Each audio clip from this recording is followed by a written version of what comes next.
1 مہینے تک 1.5 مہینے تک جو بھی آپ کے پاس وقت ہے ایام اعضاء کے آنے سے پہلے تک، میرا مشورہ یہ ہے کہ آپ 3 کتابوں کا انتخاب کریں: تاریخ، تجزیہ اور مقتل۔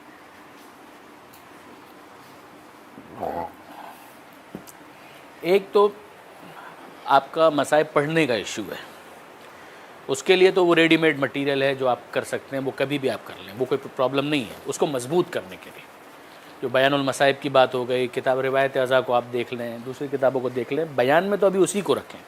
اچھا ایک چیز اگر میں پوچھنا چاہوں، آپ میں سے کون کون محرم کا پہلا عشرہ پڑھ رہے ہیں؟ 1 2 3 4 5 6 7، ابھی تو وعدے جن کے ہو چکے ہیں 8، انشاءاللہ باقیوں کے بھی ہو جائیں گے۔ اور اگر نہیں ہوتا ہے تو یہ یاد رکھیے گا، مجلس پڑھنے کا کبھی منع مت کیجیے گا، کبھی بھی منع مت کیجیے گا، تکلفاً بھی منع مت کیجیے گا۔ اگر کوئی آپ سے یہ کہے کہ مجلس پڑھوانا چاہتے ہیں مولانا، آپ پڑھ دیں گے، آپ کہیں بالکل پڑھ دوں گا۔ اس میں آپ تکلف میں بالکل بھی مت پڑھیے گا۔ ہاں یہ نہیں کہ کسی اور کی مجلس کا وعدہ ہے اور آپ اس سے چھیننے کی کوشش کریں، یہ تو آپ کریں گے بھی نہیں انشاءاللہ، ماشاءاللہ سب علماء ہیں۔ لیکن یہ ہے کہ بہرحال اگر آپ کو کوئی چیز، اس کو تو توفیق سمجھیں، اس کو تو عنایت پروردگار، یہ تو جناب سیدہ کی طرف سے ایک ہدیہ ہے کہ آپ کو اگر کہیں سے یہ دعوت آتی ہے کہ آپ مجلس پڑھیں تو آپ اس کا بالکل انکار نہ کریں، بالکل تکلف ہی نہ کریں اس کے اندر کہ مجھے مجلس نہیں پڑھنی، نہ۔ ہاں جتنا آپ کو آتا ہے اس کے مطابق مجلس پڑھیں، اس کے اندر شوبازی کی ضرورت نہیں ہے، انکساری کے ساتھ پڑھیں، لیکن ممبر پر جب جائیں تو جو پڑھنا ہے اعتماد کے ساتھ پڑھیں۔ ایک ہوتی ہے انکساری اور ایک ہوتا ہے اعتماد، ان دو میں فرق ہے۔ انکساری کے ساتھ آپ اعتماد کا مظاہرہ کریں گے اور اپنی تیاری پوری کر کے جائیں گے اور مجلس آپ نے پڑھنی ہے۔ جن کو عشرہ پڑھنا ہے وہ بھی اور جن کو عشرہ نہیں پڑھنا ہے وہ بھی، دونوں صورتوں میں۔ ایک تو وہ میں آپ سے عرض کر چکا کہ ایک بیان کے لیے اگر آپ کو کہیں پرابلم ہوتی ہے، بیان المصائب دیکھ لیں، روایت اعضاء دیکھ لیں، اس کو دیکھ لیں، اس کو دیکھ لیں، وہ اب چیزیں بہت اویلیبل ہیں، وہ آپ دیکھ سکتے ہیں۔ لیکن اپنے آپ کو مضبوط کرنے کے لیے، انٹرنلی مضبوط کرنے کے لیے، کوئی ایک تاریخ کی کتاب لے لیں، کوئی ایک تجزیے کی کتاب لے لیں، کوئی ایک مقتل کی کتاب لے لیں، اور اس کتاب کو آپ نے پھر پڑھنا ہے، صرف پڑھنا نہیں ہے، رگڑنا ہے۔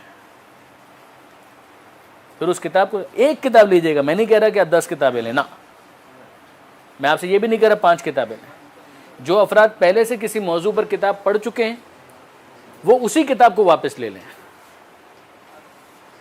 آپ میری بات پر توجہ کیجیے گا، جو میں کہنا چاہ رہا ہوں کہ جو کتاب آپ پڑھ چکے ہیں آپ اسی کتاب کو واپس لے لیں۔ جنہوں نے اب تک کسی کتاب کا کامل مطالعہ نہیں کیا ہے، یہ ان کی بہت بڑی کمزوری ہے۔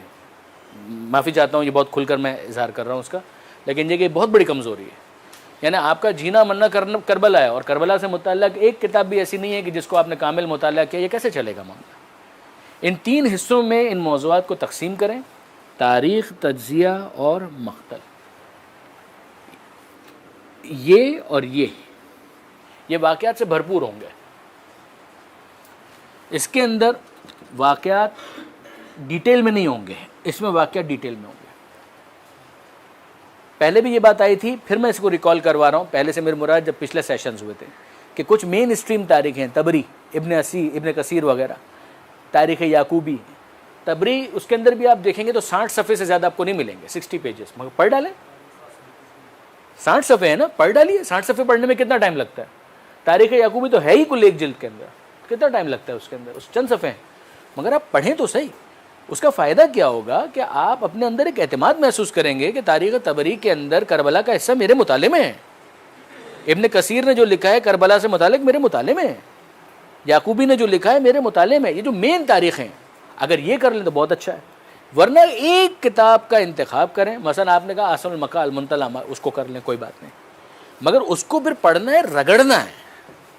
یہ سیرت کی کتاب ہے البتہ، لیکن چلے اس میں لے لیں، اس میں لے لیں، کہیں لیں، لیکن اس کو آپ لے کے آپ ریاض القدس ادھر لے لیں، آپ مسئلہ نہیں ہے، ریاض القدس لے لیں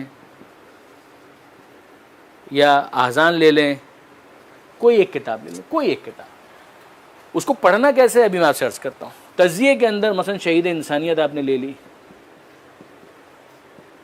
حماسہ لے لی، کوئی بھی لے لیں آپ، ایک کتاب کوئی تجزیے کے اندر لے لیں کہ جس میں تجزیہ کیا ہو، واقعات کو تحلیل کیا ہو۔ اچھا وہاں پر یہ ہو رہا تھا، یہ کیوں ہوا، اچھا اس کے پیچھے یہ وجہ ہے۔ آپ اس سے اختلاف کرنے کا حق رکھتے ہیں، یہ بھی یاد رکھیے گا۔ آپ اس سے اختلاف کرنے کا بھی حق رکھتے ہیں. جب آپ اتنا پڑھ جائیں کہ آپ کے ذہن میں ہو 4 5 10 کتابیں آپ کے ذہن میں ہوں تو آپ اختلاف کرنے کا بھی حق رکھتے ہیں, مگر ابھی اس کو اپنے مطالعے کے لیے رکھیں تاکہ یہ اسٹور ہو. اسی طریقے سے مثلا اس کو تاریخ میں ڈالیں یا اس مقتل میں ڈالیں, حدیث کربلا یا صحیفہ کربلا, بہت مختصر ہے, بہت مختصر ہے. نہیں ہے نا بیٹا, نقوش عصمت کو بھی میں اس کے اندر نہیں مانوں گا, حالانکہ میں خود بہت پسند کرتا ہوں, مگر نقوش عصمت آپ پڑھیں, اس کو لے لیں, اس 14 ستارے کو لے لیں, اس کو آپ پڑھیں, کوئی مشکل نہیں ہے. لیکن میں تھوڑا سا چاہ رہا تھا کہ ایک ایسی کتاب جو تھوڑی نسبتاً مفصل ہو, اس کے اندر آپ تھوڑا ڈیٹیل میں جائیں. اس کے اندر یہ جو حدیث کربلا ہے یہ کامل کتاب ہے, یعنی کامل سے اس میں بھی وہ نہیں ہے, بعد کربلا نہیں ہے, لیکن کربلا تک کا آپ کو اچھا خاصا مل جائے گا. اس کو پھر کیسے پڑھنا ہے اس کے لیے یاد رکھیے گا. دیکھیں مجھے نہیں معلوم, ہو سکتا ہے میں نے پچھلی مرتبہ یہ بات کہی ہو سکتا ہے نہ کہی ہو, لیکن میں اس کو اگر پہلے کہی تھی تو ریپیٹ کر رہا ہوں. بعض چیزیں ایسی ہوتی ہیں کہ جو آپ کی روش کو تبدیل کر دیتی ہیں. بعض باتیں ایسی زندگی میں آتی ہیں کہ جن کے بعد آپ کے ایک چینج آ جاتا ہے, ایک بہت بڑا ایک سنگ میل ہوتا ہے, مائل سٹون ہوتا ہے کہ جس کو آپ کو لگتا ہے کہ آپ نے اچیو کر لیا, ایک روش میں تبدیلی آ جاتی ہے. ایک کالم نویس تھے جن کا نام تھا ارشاد احمد حقانی, شیعہ نہیں تھے, وہ کالمز لکھتے تھے اور بہت اچھے لکھتے تھے. انہوں نے انقلاب ایران کے اوپر کالمز لکھنا شروع کیے تھے, نیا نیا انقلاب آیا تھا. پھر اس کے بعد وہ کالمز جو ہیں وہ کتاب کی شکل میں شائع بھی ہوئے تھے. اس کو میں پڑھ رہا تھا, اس میں ایک جگہ انہوں نے ایک جملہ لکھا تھا, اس جملے نے کم سے کم میں اپنے بارے میں کہتا ہوں کہ میرے مطالعہ کرنے کی روش کو تبدیل کر دیا. اس میں انہوں نے ایک جگہ لکھا تھا کہ میں اپنے قاری کو مشورہ دیتا ہوں, اس کو یاد رکھیے گا, میں اپنے قاری کو مشورہ دیتا ہوں کہ 9 اچھی کتابوں کو ایک مرتبہ پڑھنے سے بہتر ہے ایک اچھی کتاب کو 9 مرتبہ پڑھا جائے. آپ 9 اچھی کتابیں, آپ نے 9 اچھی کتابیں سلیکٹ کر لی, یہ بھی بہت اچھی کتاب ہے, یہ بھی بہت اچھی کتاب ہے, یہ بھی بہت اچھی کتاب ہے, یہ بھی بہت اچھی کتاب ہے, اور ان سب کو ایک ایک مرتبہ پڑھا اور الماری میں رکھ دیا. اس کا مؤلف کون تھا پتہ نہیں, اس کے اندر ترتیب کیا تھی پتہ نہیں, اس میں بولا کیا تھا پتہ نہیں. کہ اس سے بہتر یہ ہے کہ آپ ایک اچھی کتاب کا انتخاب کریں, ایک, اس کو 9 بار پڑھیں.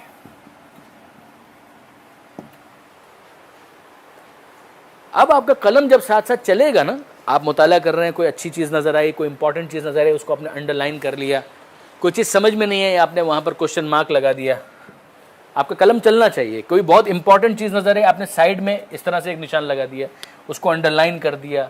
آپ کو کہیں پر ایسا لگا کہ نہیں یہ تو واقعا مزہ آ گیا, اگر مجلس میں یہ پڑھا ہوتا تو سبحان اللہ, آپ لکھ دیں سبحان اللہ وہاں پر, کوئی حرج نہیں. آپ کو لگتا ہے کہ نہیں یہاں پر اس طریقے سے اس جملے کو مزید بہتر بنایا جا سکتا ہے, اس نقطے کو مصنف نے یہاں پر چھوڑ دیا, لیکن ایک اور بات اگر یہ ہو جاتی تو کیا زبردست بات ہو جاتی, آپ لکھ ڈالیں وہاں پر. آپ کی یادداشتیں, آپ کے حاشیے, آپ کے حواشی وہ ساتھ ساتھ چل رہے ہیں. اس طریقے سے آپ اس کتاب کو پڑھیں ایک دفعہ, پھر جب آپ سیکنڈ ٹائم اسی کتاب کو کھولیں گے نا, آپ کو وہ کتاب اجنبی نہیں لگے گی. ورنہ آپ 3 مہینے کے بعد جب واپس اس کتاب کو کھولیں گے تو آپ کو لگے گا ارے یہ میں نے پڑھی تھی, حالانکہ آپ نے پڑھی تھی, لیکن آپ کو لگے میں نے پڑھی تھی. اگر آپ اس طریقے سے اس کو پڑھیں گے, دوسری مرتبہ پڑھیں, تیسری مرتبہ پڑھیں, چوتھی مرتبہ پڑھیں, 5ویں مرتبہ پڑھیں, آپ 10 دفعہ اس کو پڑھیں, مگر اس طرح پڑھیں کہ اب ذہن میں آپ کے ترتیب اس کی بالکل قائم ہو چکی ہے. یہ اگر آپ نے ترتیب رکھی اور روش رکھی نا, اس کا فائدہ کیا ہوگا, اب اس کے بعد اس موضوع کے اوپر آپ دوسری کتاب پڑھیں, آپ کو اس کتاب کو پڑھنے میں ٹائم نہیں لگے گا, آپ بہت تیزی کے ساتھ گزریں گے. تو مسئلہ سارا یہ ہوتا ہے کہ ہم جب ایک مرتبہ اس کتاب کو پڑھتے ہیں تو یہ قسم کھانے کے لیے کہ میں نے اس کتاب کو ایک مرتبہ پڑھ لی, قسم کھانے کے لیے نہیں پڑھنا ہے. 3 کتابوں کا انتخاب کرنا ہے, ان 3 کتابوں کو آپ نے اس طرح سے پڑھنا ہے کہ ایک مرتبہ پڑھ کے چھوڑ نہیں دینا ہے, اور یہ ہر مرتبہ آپ نے کرنا ہے. ان 3 کتابوں کا جو آپ انتخاب کریں گے, ان 3 کتابوں کو آپ 5 سال تک اسی طریقے سے پڑھیں گے کم سے کم. ماہ رمضان ختم ہوا اور اب ان 3 کتابوں کی باری آ گئی. ماہ رمضان تک نہ ٹچ کریں، وہ آپ کا شوق ہے تو آپ کریں، لیکن ماہ رمضان کے بعد شوال، ذیقعد، ذی الحج، اس کو رگڑ رگڑ کے پڑھنا ہے، اس کو بالکل لے کر بیٹھنا ہے اور پڑھنا ہے۔ آپ اس طریقے سے اگر اس کو پڑھیں گے تو پھر آپ دیکھیے کہ آپ خود کہاں پر کربلا کے حوالے سے پہنچتے ہیں۔ پھر اس کے بعد جب بیان المصائب سے مولانا صادق حسن کو سنیں گے یا ادھر سے روایت اعضاء سے سنیں گے، ادھر کچھ بھی کریں گے نا آپ، تو آپ کہیں گے کہ ہاں اب اس میں یہ اضافہ ہوگا، آپ کہیں گے کہ ہاں اس میں یہ کمی ہوگی، یہاں مزہ نہیں آ رہا ہے، یہ بھی تو ہو سکتا ہے، اس کو ڈالیں۔ آپ کو خود مزہ آئے گا کہ آپ اس میں کچھ ایک پازیٹیو کنٹریبیوشن کر رہے ہوں گے، ایک ویلیو ایڈیشن کر رہے ہوں گے، اس کی کوالٹی کو آپ بہت امپروو کریں گے مصائب بیان کرنے کے حوالے سے۔ یہ میں نے ایک سیمپل رکھا ہے کہ مثلا یہ کتاب ہو سکتی ہے، یہ ہو سکتی ہے، دوسری کوئی بھی کتاب ہو سکتی ہے، اچھی کتاب ہو، کوالٹی کتاب ہو، اس اچھی کوالٹی کتاب کو آپ اپنے لیے مقرر کریں، معین کریں، اور اس کو پھر رگڑیں اس طریقے سے۔ ابھی آپ کے لیے میں عرض کر چکا کہ جب بیان کرنے کی منزل آئے گی تو ہو سکتا ہے اس میں سے نکالنا آپ کے لیے آسان نہ ہو، تو وہی روش رکھیں، سیدھا ریڈی میڈ مٹیریل، اس ریڈی میڈ مٹیریل سے آپ لیجئے اور پڑھتے چلے جائیے، لیکن اس کے ساتھ اپنے معیار کو بلند کریں، یہ آپ کا کام ہے۔ جی طالب جوہری صاحب، ٹھیک ہے جی۔ اب ہم آ رہے ہیں اس کے اوپر کہ جو کتابیں میں آج لے کر آیا تھا، یہ زیادہ تر مجلسوں کی کتابیں ہیں، مگر میں آپ کو یہ ریکمنڈ کروں گا کہ آپ ان کتابوں سے استفادہ کریں۔ اس کے علاوہ بہت ساری کتابیں آپ لوگوں نے نام لیے ہیں، ان سے آپ کر سکتے ہیں۔ یہ کتاب ہے ذکر و فکر، یہ ذیشان ادر جوادی صاحب کی کتاب ہے۔ یہ کتاب نکات کی صورت میں ہے، اس کے اندر موضوعات بہت سے ہیں، بہت سے موضوعات ہیں، عقائد بھی ہے، یہ ان کی ڈائریز ہیں، جو ان کی ڈائریاں تھیں وہ ہیں کہ جس کو انہوں نے نکات کی صورت میں شائع کر دیا ہے۔ بہت ایزی گوئنگ ہے، آپ اس کو کر سکتے ہیں، یعنی جو افراد یہاں پر بیٹھے ہیں ان میں سے اکثر کے بارے میں مطمئن ہوں کہ آپ اس کتاب سے استفادہ کر سکتے ہیں۔ یہ انہوں نے لکھی تھی متوسط درجے کے ذاکرین کے لیے، کچھ ہوتے ہیں مبتدی، کچھ ہوتے ہیں متوسط۔ میرا اندازہ یہ ہے کہ آپ لوگ اس سے استفادہ کر سکتے ہیں۔ کئی موضوعات، کبھی ہوتا ہے نا موضوع نہیں مل رہا، نہیں، موضوع آپ کو اس میں ملے گا، آپ اس میں سے اٹھائیں۔ آپ سیرت کے موضوعات جو آپ لینا چاہتے ہیں، معصومین کی سیرت پر، 7ویں امام کی ولادت پر آپ کو محفل پڑھنی ہے، 10ویں امام کی شہادت پڑھنی ہے، 11ویں، آپ اس میں سے آرام سے ایک ایک مجلس پیار سے نکالیں گے، کوئی وہ محافل و مجالس کے علاوہ جس کا نام آپ لوگوں نے اب لیا تھا، اس کے علاوہ نکات کی صورت میں بہت اچھے اس کے اندر دیے ہوئے ہیں، آپ کو بہت اس سے فائدہ ہو سکتا ہے۔ یہ ایک نیا کم سے کم میرے علم میں نہیں تھا، یہ پچھلے مہینے ہی مجھے اس سے آشنائی ہوئی، میں نے خود پڑھا بھی نہیں ہے۔ سید محمد جعفر زیدی شہید، یہ پنجاب کے اندر ہوتے تھے، مجموعہ مجالس، 3 جلدوں کے اندر تو میں نے دیکھا، یہ شخصیت بہت بڑی ہے، معتبر ہے۔ البتہ میں نے خود بھی اس کتاب کا مطالعہ نہیں کیا، لیکن 3 جلدوں کے اندر کوالٹی اگر مجالس آپ پڑھنا چاہتے ہیں، اس لیے کہ مجھے اندازہ ہے کہ اس کے اندر مٹیریل بہت اچھا ہوگا، لیکن پھر کہہ رہا ہوں میں نے خود بھی اس کو بھی دیکھا نہیں ہے۔ مولانا سید محمد جعفر زیدی شہید، کرشن نگر، اسلام پورہ، لاہور۔ جی جی ہاں، شہید کیا، ہاں، لیکن یہ مجھے لگ رہا ہے کہ اس کے اندر مواد بہت اچھا ہوگا۔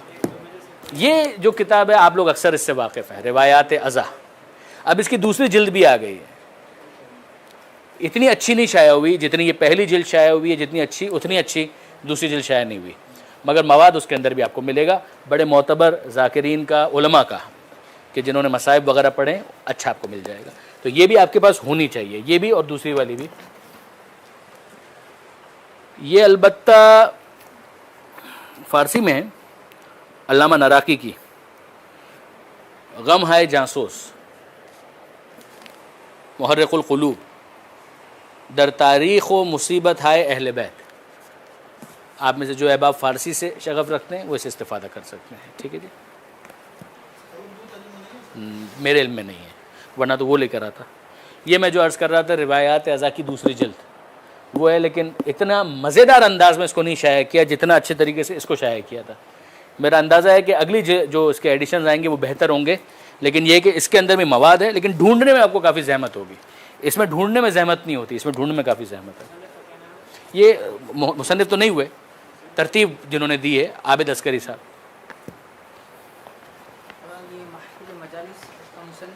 ذیشان ادر جوادی، کون بیٹا؟ یہ جو مجموعہ مجالس، جعفر زیدی شہید، ان کو کون نہیں جانتا؟ اظہر حسن زیدی صاحب، خطیب آل محمد، الفاظ ان کے سامنے ہاتھ جوڑ کر کھڑے ہوتے تھے، اور جو ان کو کمانڈ تھی وہ آپ جانتے ہیں. یوٹیوب پر ان کی بھی کافی مجلسیں موجود ہیں. ٹھیک ہے جی. یہ وہی کتاب ہے جس کا تذکرہ کافی دفعہ ہوا، حدیث کربلا، علامہ طالب جوہری صاحب کی. اگر اس کو آپ لے لیں، رگڑیں، جو میں عرض کر چکا تھا، تو چھوڑیں نہیں اس کو، ایک دفعہ پڑھ کے رکھ دیے وہ نہیں، رگڑیں اس کے اندر. اس کا مقدمہ خاص طور پہ بہت اچھا ہے. خطابت کے پھول، عابد عسکری صاحب اگین. حافظ کفایت حسین اور علامہ رشید ترابی کے گلشن خطابت سے چنے گئے چند انمول نقطے. یہ کام ہونا تو کراچی میں چاہیے تھا، مگر ہوا پنجاب میں. انصاف کی بات ہے، اور بہت اچھا کام ہوا. یہ ہے عابد عسکری صاحب. نہیں معلوم، ادارے کا نہیں پتہ. حسن پبلیکیشنز، غزنی اسٹریٹ، اردو بازار، لاہور. فون نمبر بتاؤں؟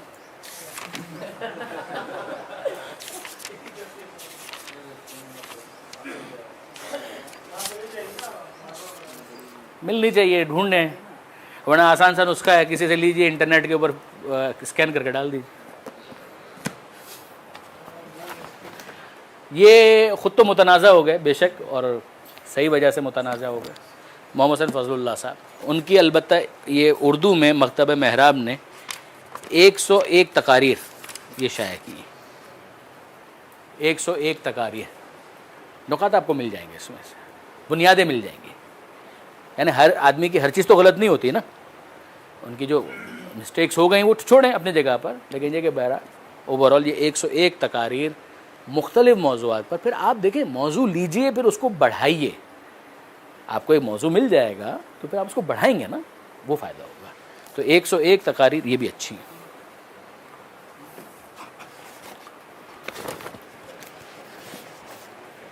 پھر یہ ہے زاد الخطبہ فی المناسبات الموت والعزا. ایصال ثواب کی مجلسیں پڑھنے کے لیے بہت اچھا ہے. ایصال ثواب کی مجلسیں پڑھیں، شب جمعہ کی مجلسیں، برسی کی مجلسیں، سویم کی مجلسیں، شہلوم کی مجلسیں بہت پڑھی جاتی ہیں. اس کے اندر یہ ہیں، اس کے لکھنے والے السید حسین نجیب محمد. عربی میں البتہ یہ، ہاں عربی میں کتاب ہے. اگر ظاہر ہے آپ عربی پڑھتے ہی ہیں نا آپ لوگ ماشاءاللہ. زاد الخطبہ لمناسبات الموت والعزا، یہ شام سے، عراق سے لی تھی میں نے، کازمین کے باہر سے. میں آشنا تو ہو جائیں نا، اس کے بعد اتنے لوگ جا رہے ہیں، کسی سے منگوا لیجئے اگر موڈ ہے، ٹھیک ہے نا. اس کے اب اس کے بعد آئیے ذرا، اب یہ دیکھیں مجالس ترابی، علامہ رشید. 5 جلدیں ہیں یار. حصہ سوم میں تو خالی ایک دکھانے کے لیے بھی لے کر آئے ہیں. حصہ سوم، دعا اور اتمام نعمت پر 10 مجالس کا مجموعہ. ترابی صاحب کی مجلسیں ہیں، چھپی ہوئی موجود ہیں. اگر کوئی واقعاً کوالٹی مجالس پڑھنا چاہتا ہے، اس پہ محنت کرے، اس سے لے، اس ایک مجلس کو لیں، ایک مجلس کو پڑھیں، اسی اسٹائل سے رگڑیں اس کو، اس کا خلاصہ لکھیں ایک صفحے کے اوپر نکات کی صورت میں. ایک مجلس پڑھیں، پوری کتاب نہ پڑھیں، ایک مجلس پڑھیں. مجلس پڑھیں، مجلس پڑھنے کے بعد پھر پڑھیں، پھر پڑھیں، 4-5 دفعہ پڑھیں اسی ایک مجلس کو. نیٹ پر ڈھونڈیں، مل جائیں تو اسی کو سنیں اور اس کے ساتھ سنیں. پھر اس کے بعد اس کے نکات کو ایک صفحے کے اوپر خلاصہ کریں آپ.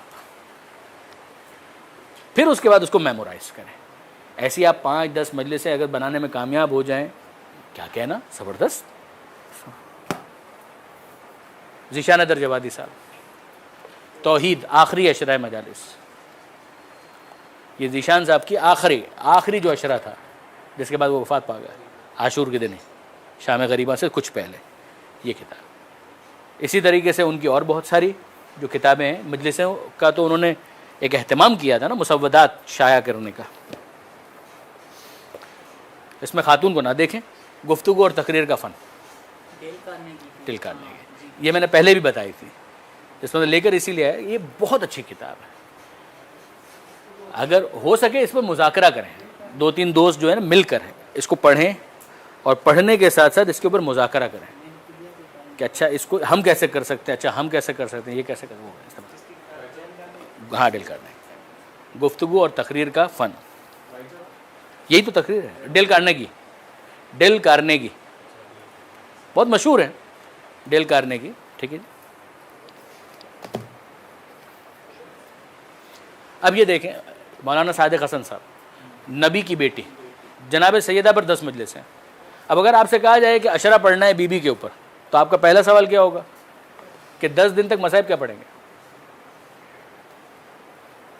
دو مجلسیں اگر آپ کے پاس ہیں, 3 مجلسیں ہیں تو آپ پڑھ لیں گے. 10 مجلسیں اگر آپ کے پاس آ گئے, آپ مصائب کیسے پڑھیں گے؟ جبکہ ہر مجلس میں مصائب میں جناب سیدہ کا حوالہ ہونا ضروری ہے.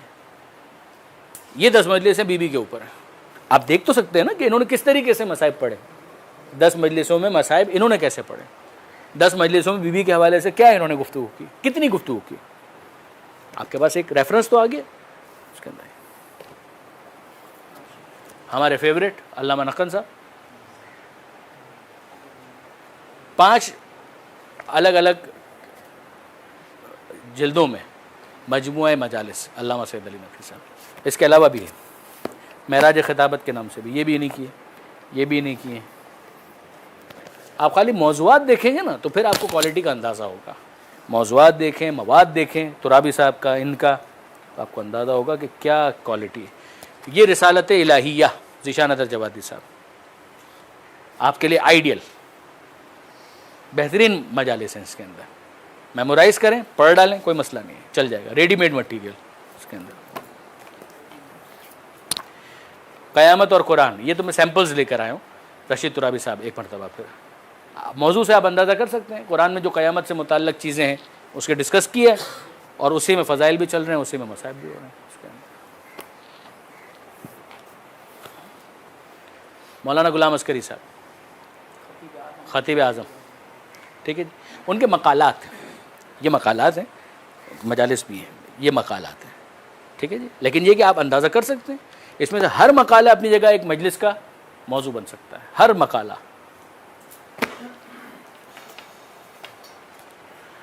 یہ پھر فارسی میں مقتل شوستری, روضہ ہائے حضرت آیت اللہ شیخ جعفر شوستری. مصائب, صرف مصائب, لیکن فارسی میں, ٹھیک ہے جی. یہ وہی جو آپ لوگوں میں سے بعض نے نام بھی لیا, آغا مطہری کا مقتل مطہر, یہ اردو میں شائع ہوا تھا, ٹھیک ہے.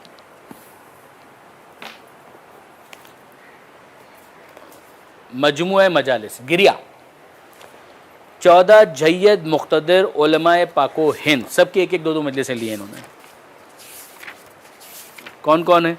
ابن حسن جارچوی, جن کی قبر کہاں پر ہے؟ آئرس. ابن حسن نونہروی, پاکستان میں نہیں, ہندوستان میں, ٹھیک ہے جی. نیٹ کے اوپر ان کی آپ کو 1-2 مجلسیں ملے گی. اظہر حسن زیدی صاحب ایک ان کی ہے, رشید ترابی صاحب کی ایک ہے, سید محمد دہلوی صاحب کی ایک ہے, جانتے ہیں آپ سید محمد دہلوی صاحب, ٹھیک ہے جی. علامہ طالب جوہری صاحب, عقیل الغربی صاحب, نقن صاحب, حافظ کفایت حسین صاحب, ڈاکٹر کلب عابد, کلب صادق, مولانا سید کلب حسین قبلہ کبن صاحب, جانتے ہیں؟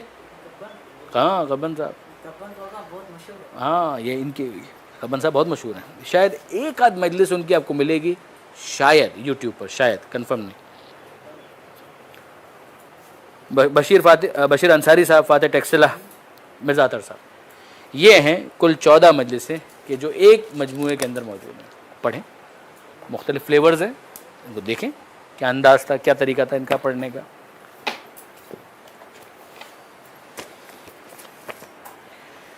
دس مجلسیں غلام عسکری صاحب, یزکیہم و یعلمہم الکتاب والحکمہ, بہترین مجلسیں ہیں. 10 مجلسیں بہت اچھی مجلسیں. یہ نقن صاحب ہی ہیں اور یہ رشید ترابی صاحب. توحید اور شرک, ٹھیک ہے. اندازہ کر سکتے ہیں توحید اور شرک ہوگا, توسل بھی ڈسکس ہوگا, چاہے نہ بھی بولیں, عنوان یہ مگر ساتھ میں یہ چیزیں بھی ڈسکس ہوں گی. اسی میں پھر مصائب آئیں گے. اس طرح کیسے اس چیز کو دیکھتے ہیں, ڈسکس کرتے ہیں, ساری چیزیں یہ ہیں. یہ بلیو می, یعنی اگر آپ ویسے اگر بازار میں آپ جائیں تو 5 گنا کتابیں آپ کو مل جائیں گی. اگر آپ مجھ سے پوچھیں میرا انتخاب, میں ان کتابوں کا انتخاب کروں گا. اس کے علاوہ بھی میری ذاتی لائبریری کے اندر ہیں کتابیں, اور بھی اس سے زیادہ میں اٹھا نہیں سکتا تھا اس وقت, میرے لیے اٹھانا مشکل ہو رہا تھا. خاص طور پہ مقتل کی بہت سی کتابیں ایسی تھیں کہ جن کو میں لانا چاہ رہا تھا لیکن ممکن نہیں تھا میرے کیری کرنا. جی مثلا مالی سبتین وغیرہ جو نام آئے اس کے اندر، مثلا ریاض القدس سے وہ لانا چاہ رہا تھا، لانے کی گنجائش نہیں تھی. اسی طرح سے ایک ہے مقتل جامع 2 جلدوں میں، البتہ وہ فارسی میں ہے. مگر میں تو گیا نہیں ہوں، آپ میں سے جو احباب گئے ہیں یا جنہوں نے فارسی سیکھی ہے، آپ اگر ان کتابوں سے استفادہ کرنا چاہیں، بہترین 2 جلدوں کے اندر مقتل جامع نام بتا رہا ہے کہ اس کے اندر بڑی محنت ہوئی ہے، کمپریہنسو، کافی اس کو کور کیا ہے انہوں نے، وہ دیکھ سکتے ہیں اس کے اندر. یہ ہماری گزارشات جو تھیں وہ اس حوالے سے، اور مقتل کی مورفی کے حوالے سے، مجلسوں کی کتابوں کے حوالے سے، مورفی کے حوالے سے، اور جو کچھ اور باتیں تھیں آپ لوگوں کی اس کے حوالے سے یہ تھی. ابھی بھی اگر کوئی اور چیز آپ کے ذہن میں تو آپ ارشاد فرمائیے، ورنہ پھر ہم اس نشست کو مکمل کریں.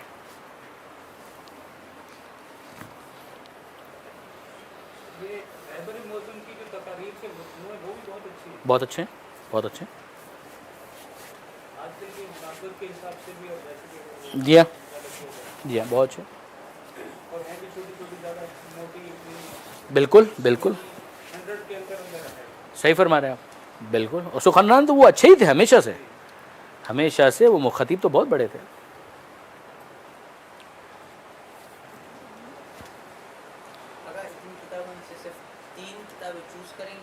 ہاں نہیں، یہ تو دیکھیں، یہ زیادہ تر کتابیں اس وقت جو ہم نے یہاں پہ جو آپ کو دکھائی ہیں، ان میں سے کون سی وہ والی کتابیں؟ بس وہ ایک، اس کے علاوہ کوئی ہے؟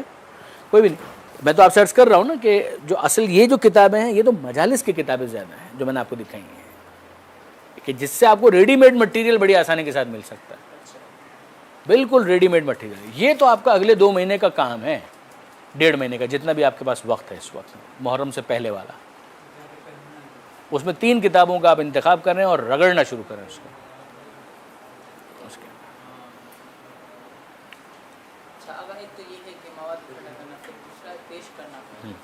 تمرین، اسی کے لیے تمرین بہت ضروری ہے دوست.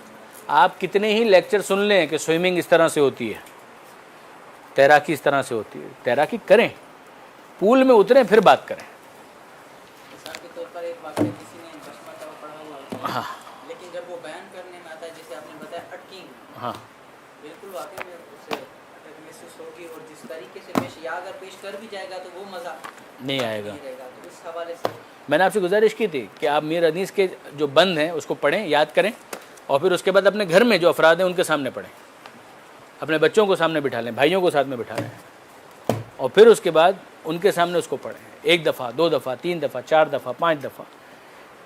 الفاظ جو بند کے ہیں وہ بھی آپ کی زبان پر رواں ہو جائیں اور آپ اعتماد کے ساتھ اس کو بیان کر سکیں.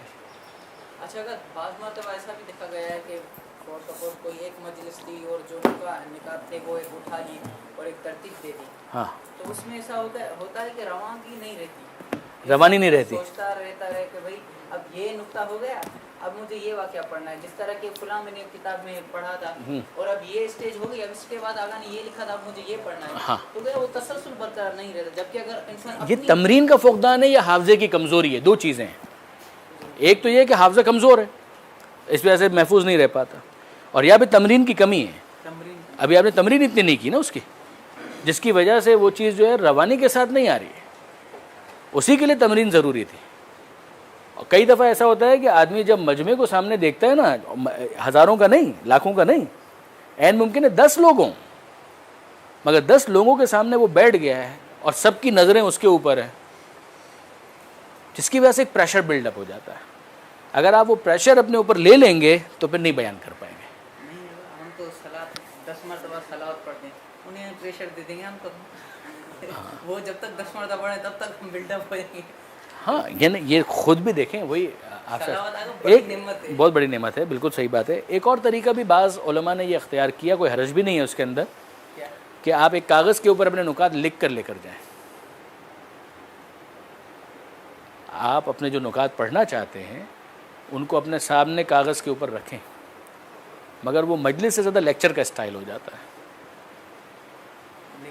لیکن کوئی حرج نہیں، ہاں کوئی حرج نہیں ہے. کیونکہ شروع میں دیکھیں یہ بھی تجربہ رہا ہے کہ عین ممبر پر آنے وقت تو واقعی بہت انسان ڈسٹرب ہوتا ہے، لیکن اب تھوڑا پڑھنا شروع ہوتا ہے تو پھر اچانک روانی آ جاتی ہے. ہاں بالکل.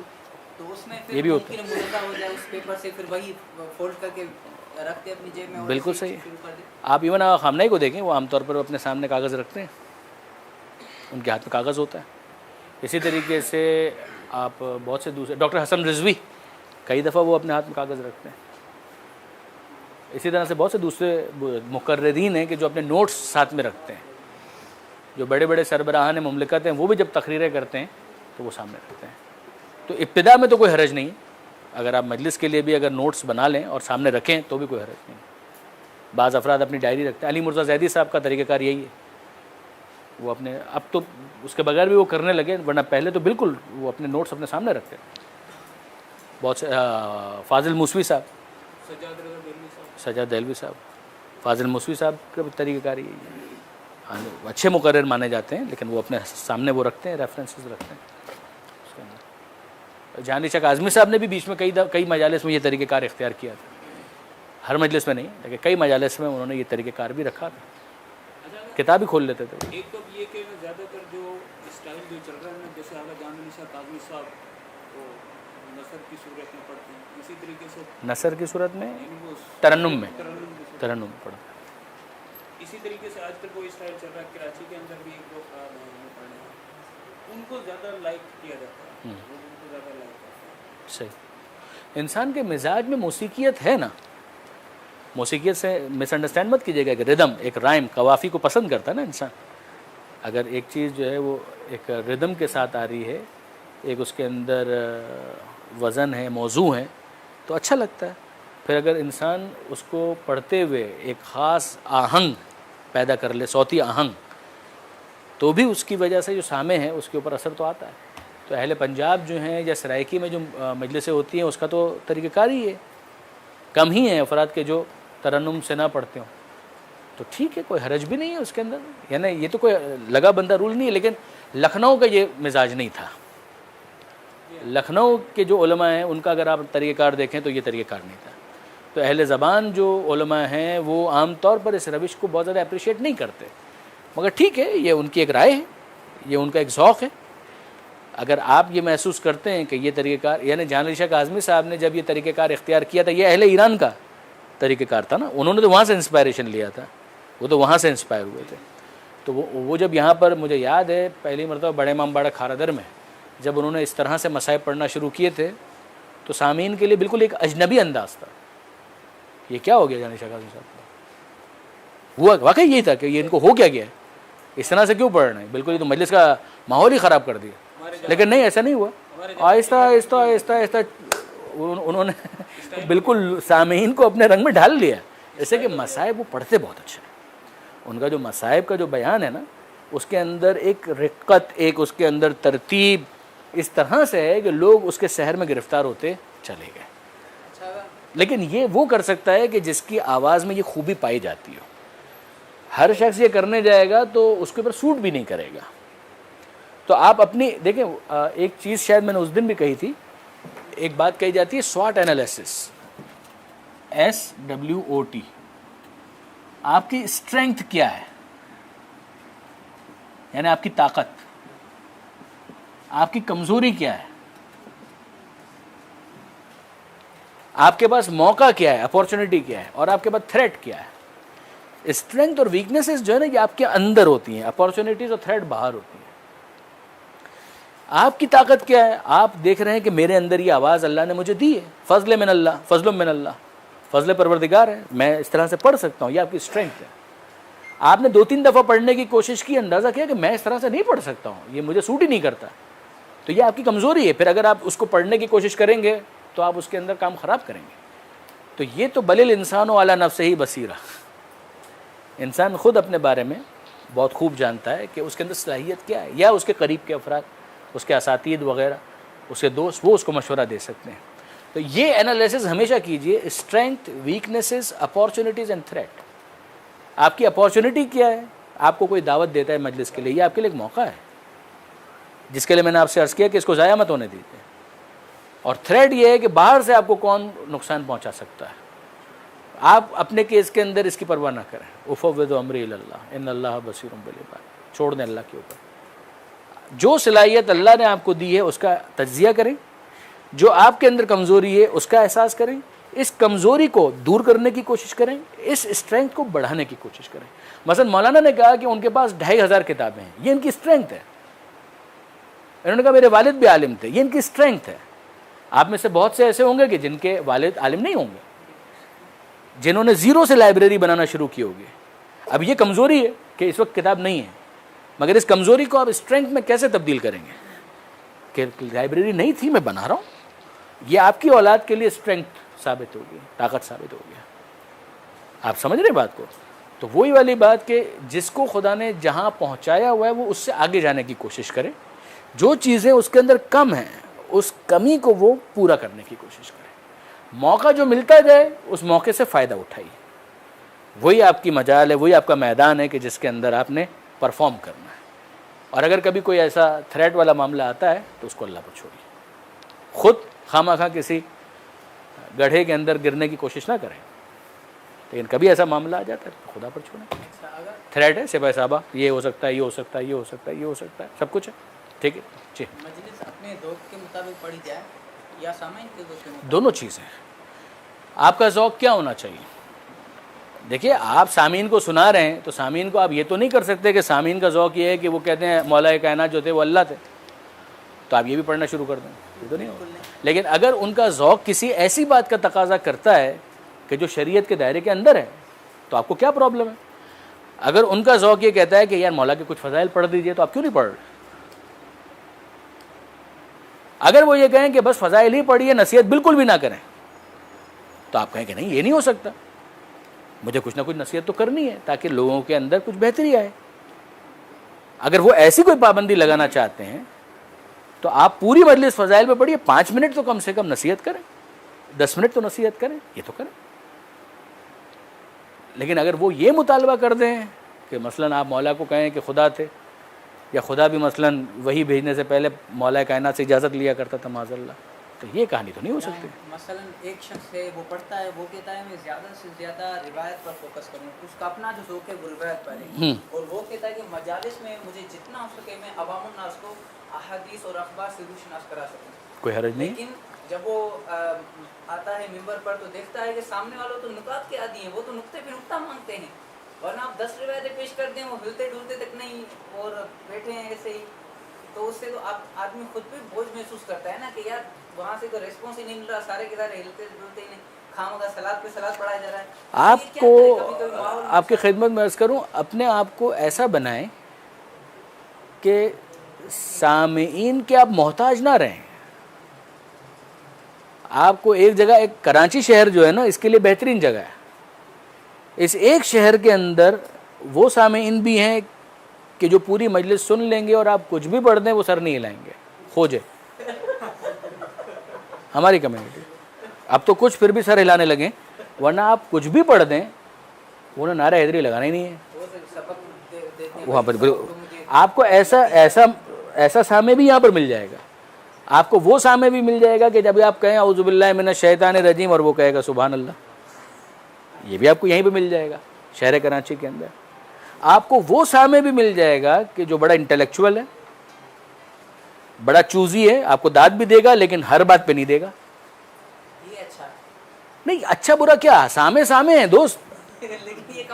میں آپ سے عرض کر رہا ہوں کہ اپنے آپ کو آپ کیوں ایسا بناتے ہیں کہ جب تک سامنے والا نعرہ حیدری نہیں لگائے گا آپ پڑھ ہی نہیں سکتے. یہ اس کا مطلب یہ آپ کی کمزوری ہے, ویکنس ہے. آپ اپنی اسٹرینتھ اس کو ڈیولپ کریں کہ ہر سامع کے سامنے آپ اپنی تقریر پیش کر سکیں. بالکل جیسا سامع ہے ویسا بن کر اپنی بات پیش کریں. میری بات سمجھیے گا, یہی میں آپ سے عرض کرتا ہوں. مجھے ایک بات بتائیے کہ اگر چائنا والوں کے درمیان آپ مجلس پڑھیں گے, چائنا کے اندر بھی مومنین ہیں, تو اردو میں پڑھیں گے؟ پوچھ رہا ہوں, بتائیے نا, جواب دیجئے. پڑھیں گے اردو میں پڑھیں گے؟ چائنیز نہیں آتی تو کیا کریں گے؟ آسان تم. لیکن جب تک چائنیز نہیں سیکھیں گے آپ نہیں بیان کر سکتے. لیکن سیکھیں, اپنے آپ کو سامع جیسا بنائیے, بات اپنی کریں.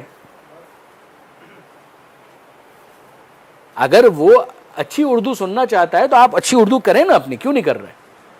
آپ محنت کریں میر انیس کے اوپر, کیوں نہیں کر رہے ہیں؟ آپ محنت کریں. ایک دفعہ آپ کی اردو بہتر ہو جاتی ہے تو وہ تو اردو کو بھی انجوائے کرے گا. وہ آپ کی اردو کو بھی انجوائے کرے گا، اگر آپ اچھی اردو پڑھ رہے ہیں اس کو بھی انجوائے کرے گا. تو اس حوالے سے تو بہرحال آپ کو اپنے سامع کے ذہن کو ریڈ کرنا پڑے گا. یہ تجربے سے آئے گا، یہ ایسے ہی نہیں آئے گا، یہ تجربے سے آئے گا. جب آپ پڑھیں گے، مختلف لوگوں کے درمیان جائیں گے، گفتگو کریں گے، بات چیت کریں گے، تو پھر آپ کو سمجھ میں آئے گا کہ کس مجمع کے سامنے کیا بات کہنی ہے اور اپنی بات کو کس ڈھنگ سے کہنا ہے. دونوں چیزیں، کس مجمع کے سامنے کیا بات کہنی ہے اور اپنی بات کس ڈھنگ سے کہنی ہے. اب آپ فرض کیجئے کہ آپ کسی گاؤں دیہات کے اندر جہاں بیچارے سارے کے سارے وہ افراد ہیں جو مزدور ہیں، ان کے سامنے آپ آئنسٹائن اور نیوٹن کی باتیں لے کر بیٹھ گئے اور اس کے ذریعے سے مولا ہی کا کوئی فضیلت کا نقطہ آپ نے ثابت کیا، وہ نہیں چلے گا. وہ نہیں چلے گا نا. کیسے چلے گا؟ آپ اس کے سامنے کوئی بات کریں، فصل کی بات کریں، کسان کی بات کریں، آپ مزدوری کی بات کریں، اور پھر اس کو کہیں کہ مولا جو ہیں وہ اس کو بھی بہت پسند کرتے تھے، خود مسم تمار کے ساتھ اس دکان پر بیٹھ جاتے تھے. اب آپ کے لیے وہ اس کو آپ نے قابل سماعت تو بنایا، آپ نے اس کو قابل سماعت بنایا نا، کہ وہ سننے کے لیے تیار ہو رہے. یہ تو کچھ میری بات کر رہا ہے یار، یہ تو وہ اس کام کی بات ہو رہی ہے کہ جو میں کیا کرتا ہوں. ایک طالب علم ہے، اس کے سامنے آپ بات کر رہے ہیں کہ بھئی جو ہے طلب العلم فریضۃ علی کل مسلم و مسلمہ، مچھلی جو سمندر کی مخلوقات ہیں وہ آپ کے لیے دعائیں کرتی ہیں، اس کو اچھا لگے گا. ایک جاہل ہے، اس کے سامنے آپ یہی باتیں کریں گے تو بھی آپ کا مقصد یہ ہوگا کہ وہ اپنے جہل سے علم کی طرف آئے. تو آپ اپنا فوکس تو کریں نا، آبجیکٹو کیا ہے آپ کا. مجلس جو آپ پڑھ رہے ہیں تو آپ اپنے سامنے کو کہاں لے جانا چاہتے ہیں، اور کچھ نہیں تو عمومی طور پر اخلاقی باتیں تو آپ کر ہی سکتے ہیں نا. امانت داری اچھی چیز ہے، خیانت بری چیز ہے، سچ بولنا اچھی بات ہے، جھوٹ بولنا بری چیز ہے. اس کے لیے آپ بہت ساری باتیں بیان کر سکتے ہیں. ٹھیک. بعض جگہ تو اگر پہلے ہی بتا دیا جاتا ہے کہ یہاں زیادہ لاؤڈلی سننے والے لوگ نہیں ہیں، بعض جگہ بتایا جاتا ہے کہ بھائی یہاں بہت زیادہ جو ہے وہ لاؤڈلی سننے والے لوگ ہیں. ہوتا ہے، یہ بھی ہوتا ہے. مثلاً آپ کی کوالٹی نہیں ہے یہ کہ آپ ہر جگہ چل جائیں، تو پھر مثلاً اگر آپ لاؤڈلی بولنے والے ہیں تو آپ ہلکا بولنا آپ کے مشکل ہو جائے. ایسا ہی ہوگا، بالکل صحیح فرما رہے ہیں آپ، ایسا ہی ہوگا. جناب علی ختم. وآخر دعوانا الحمدللہ رب العالمین. آپ کا